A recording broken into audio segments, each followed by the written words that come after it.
41 квартиру отремонтируют для ветеранов Великой Отечественной войны в Сыктывкаре до конца года.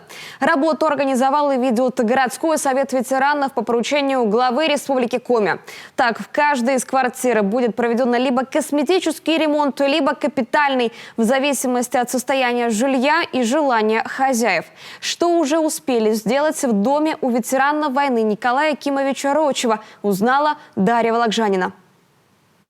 Ремонт в квартире Николая Акимовича Рочева начался еще в прошлом году. Все началось со звонка из Сыктывкарского совета ветеранов. Его активисты договорились о встрече, пришли и определили фронт работ. В 2020-м сумма на капремонт для ветеранов была небольшая, всего 150 тысяч рублей на каждого. А потому первым делом было решено сделать самое необходимое. Так, в спальне у Николая Акимовича установили пластиковое окно, заменили двери, поклеили новые обои и побелили коридор. Мне, например, ремонтировали, конечно, не так уже плохо было. Но еще говорят, чтобы лучше было красивее, чтобы я воспользовался этим моментом и ремонтировали, наслаждался новой квартирой.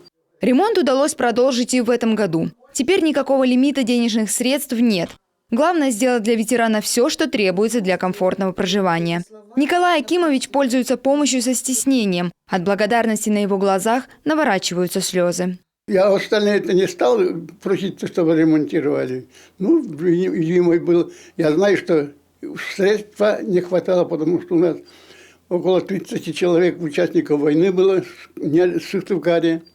Вот. И не хватит денег-то. Ну, не стали ремонтировать. А в этом году еще решили, понимаешь, дополнить, чтобы до конца делать этот ремонт. Тоже делали. Вот. Я очень благодарен Совету ветеранов и правительству, что такое обращается внимание для участников войны. Обои, керамическая плитка и краска – все подбирается совместно с ветеранами. Работы в квартире у Николая Акимовича еще достаточно. Нужно еще привести в порядок кухню, полностью отремонтировать ванную комнату и санузел, заменить межкомнатные двери. В этом году мы предполагаем сделать косметический ремонт кухни с заменой потолка на натяжной, оклейкой новыми обоями. Ну, окно уже меняли раньше. Кроме этого, значит, конечно, надо сделать ремонт в ванной комнате, потому что она уже довольно старая.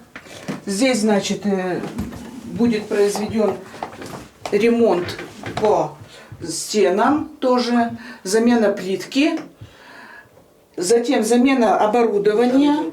Частичный ремонт будет проведен и в квартирах, которые принадлежат родственникам ветеранов Великой Отечественной войны. Условия в них должны проживать сами ветераны. Именно их комнаты, а также места общего пользования, коридоры, санузлы и кухни ждут обновления. Дарья Вологжанина, Дмитрий Ведерников, телеканал Юрган.